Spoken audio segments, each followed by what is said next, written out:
Pero bueno, esto es, como decía un viejo amigo, el Chacho Jaroslavsky, esto es la harina que tenemos. Y en consecuencia, el pan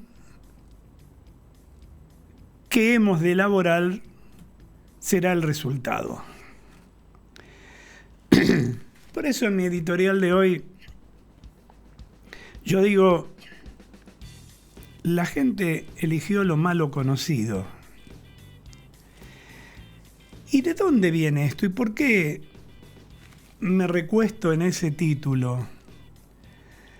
Más vale conocido que bueno por conocer, sería la frase. Es un refrán que llama a la cautela, porque afirma que no conviene arriesgar aquello que se tiene o se conoce por algo que es supuestamente mejor. Los cambios siempre generan incertidumbres porque conllevan riesgos, obviamente. Una decisión que altere el rumbo de las cosas trae siempre recelos, reticencias. Podría tener consecuencias negativas a lo mejor, más aún cuando se le dice que perderán sus derechos, cuando perderán sus planes sociales, que lo que está enfrente es lo malo.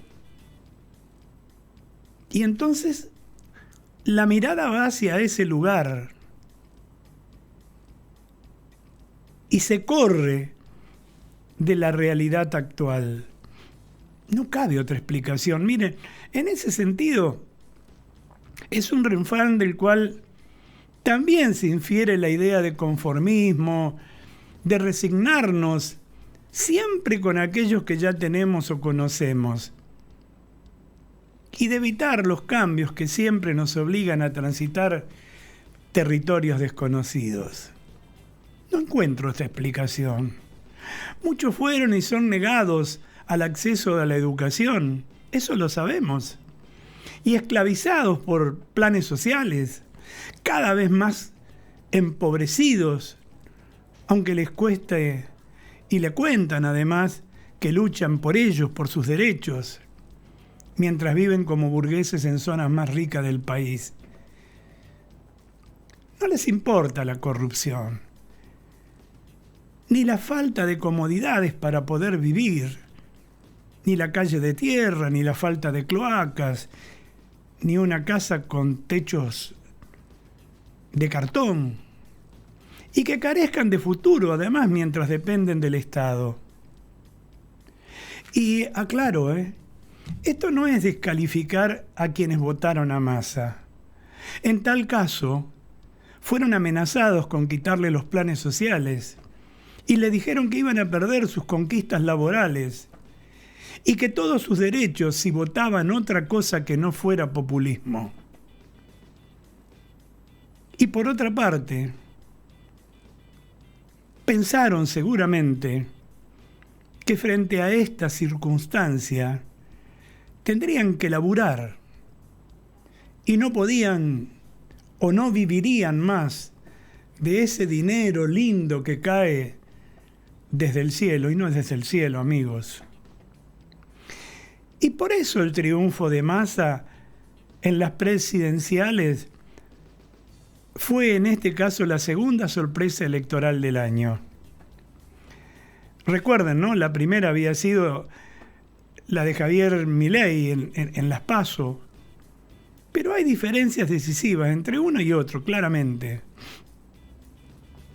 En primer lugar, el triunfo de Milei había sido una señal de malestar social con la casta, un fenómeno común, yo diría, en todas las democracias. El de Massa, en cambio, es una señal, yo diría, mucho más importante. El poder quedará en las mismas manos en la que está desde hace un año, o sea, en sus manos. Y él, con la lapicera ausente el presidente, pudo generar ese plan platita. Y muchos, capaz por por esto de faltar a la capacidad de razonamiento, quizás creerán que esto va a ser eterno. Y aunque creo que por estrategia electoral inclusive, Massa ayer no mencionó ni a Cristina, ni a Alberto, y menos a Máximo. ¿Será que demoró en aquello de voy a ser presidente porque me da asco la corrupción? ¿Voy a apresar a los corruptos y barrer a los ñoquis de la cámpora?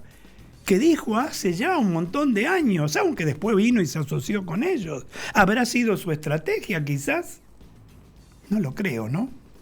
Pero bueno.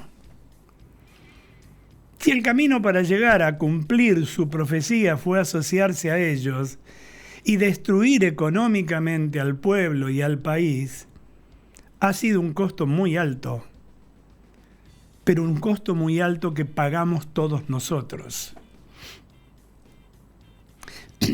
Si bien va a haber balotaje y la diferencia entre ambos es de 6.7 puntos, la demostración de fuerza que hizo el aparato peronista vuelve prácticamente utópica la posibilidad de que el libertario dé vuelta al resultado. Lo suyo es un emprendimiento personal y eso es lo que dijimos permanentemente en este programa. Y sin inserción en el aparato político, desde que se postuló él, lo venimos diciendo, para que después algunos que lo acompañan denostaran nuestra opinión. Su derrota le quita atractivo de cualquier tipo. No tiene nada para repartir. Aunque haya repetido varias veces en su discurso de anoche, juntos vamos a hacer esto, juntos tal cosa, juntos por el cambio, tarde, Milei. Tarde, Milei. Se subió al pony, como dijimos también en su oportunidad, tras las PASO. Él y la mayoría de su entorno. Hay excepciones. La estrategia de dividir a la oposición fue la clave del éxito de un gobierno arrasado por la crisis económica, con el dólar fuera de control y una inflación asfixiante para los sectores de ingresos medios y bajos. Y aunque Juntos por el Cambio tiene políticos muy experimentados, mordieron el anzuelo.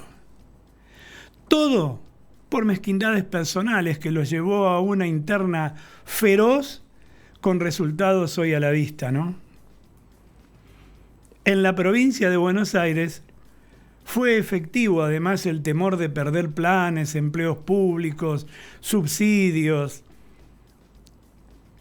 La famosa campaña del miedo que quienes carecen de capacidad de análisis, reitero, compraron. No es faltar el respeto a sus votantes, reitero, sino a quienes hacen de las mentiras un culto sin contemplar los daños que están produciendo sobre los 18.500.000 pobres que tiene el país.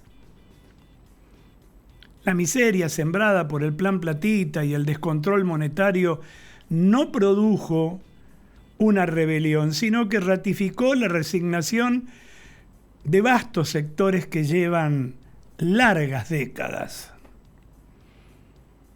Y a los que poco importa estar sumidos en la pobreza, pareciera, en la miseria, y menos aún les importa la corrupción que recientemente refloreció con los casos Insaurral, de chocolates, con la gerente general del Banco de la República Argentina que conduce Batakis ganando 9 millones de mangos, mientras te tiran un plancito de 50, 60, 70 mil mangos. Los votantes retrocedieron ante la incertidumbre generada por la propuesta de un cambio radical de las reglas de juego económico. Hay un enorme electorado cautivo del clientelismo, las organizaciones piqueteras y los punteros. La sociología lo llama eufemísticamente voto estructurado. Bueno, yo creo que es el síndrome de Estocolmo. Me castigan, me tratan mal, me tienen cautivo, me venden ideas que en definitiva no me la muestran o me muestran lo contrario, pero sin embargo los voto. Esos no quieren ningún cambio. Hubo una muy mala performance de Juntos por el Cambio, sin duda. En particular de Patricia Bullrich, que perdió entre las PASO y las generales más de 1 millón de votos. En la ciudad de Buenos Aires cayó de 48% a 41%.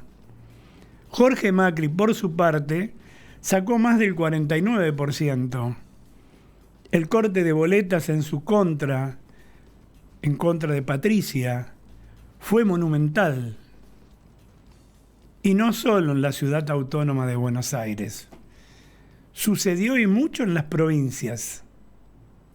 Y en la provincia de Buenos Aires. Lo que la lleva o nos lleva a la pregunta de a dónde fue el voto de los radicales y los cívicos y cuál será el futuro de Juntos por el Cambio, donde ya anoche mismo se notaban algunas rispideces entre el presidente de la UCR, Morales, sobre todo él, contra Mauricio Macri, aunque en su provincia, en realidad no contribuyó en nada para el triunfo de Patricia, todo lo contrario. Miren, la respuesta más realista creo que es un rápido desgajamiento de Juntos por el Cambio.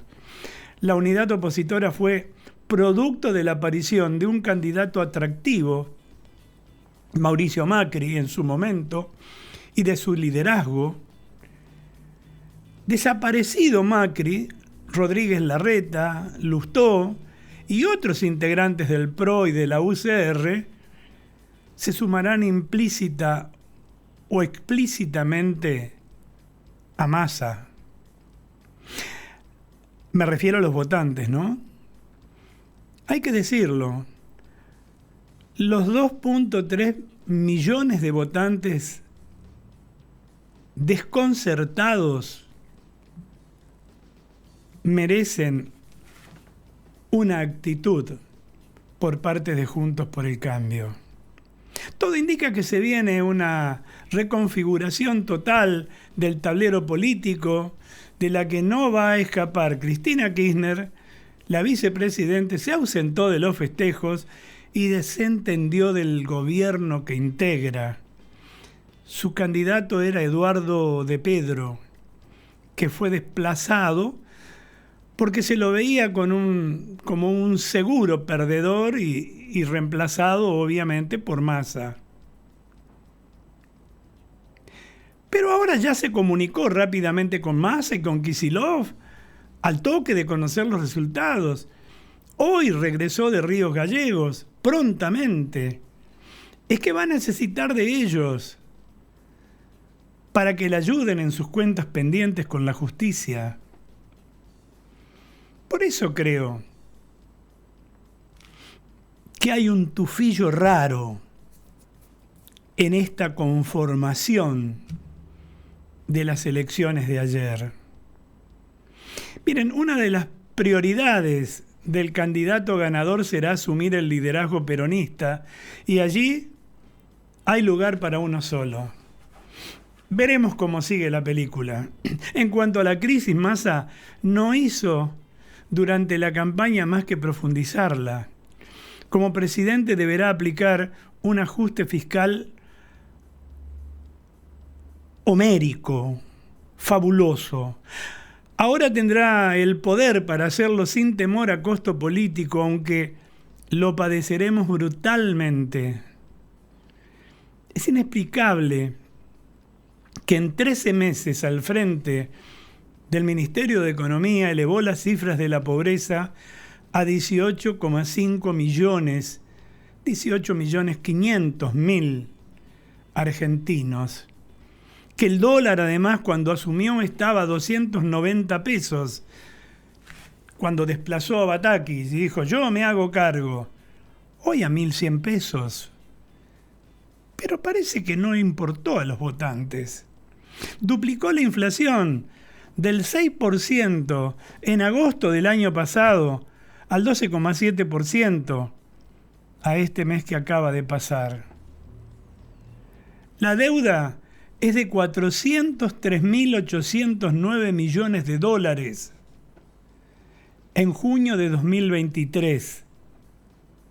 Un aumento de 4.977 millones desde mayo, según los datos de la Secretaría de Finanzas de la Nación. Una emisión descontrolada, anticipos de ganancias que impactarán en marzo del 2024 porque no van a entrar, ya entraron. Y hay un largo etcétera de números que complicó Massa. El Massa economista hizo un desastre. ¿Cómo lo podrá arreglar el Massa presidente si llegara a hacerlo? Y aún así, logra el primer lugar que lo posiciona con grandes posibilidades para el balotaje. Miren, quienes estudian ciencias políticas, yo creo que deberán tirar esos libros. Los analistas deberán cambiar la forma de estudiar el comportamiento del electorado. No, esperen. Me olvidé. Esto es Argentina. Y aquí, los gobiernos, como dije alguna vez en un editorial mío, tienen el pueblo que se merecen.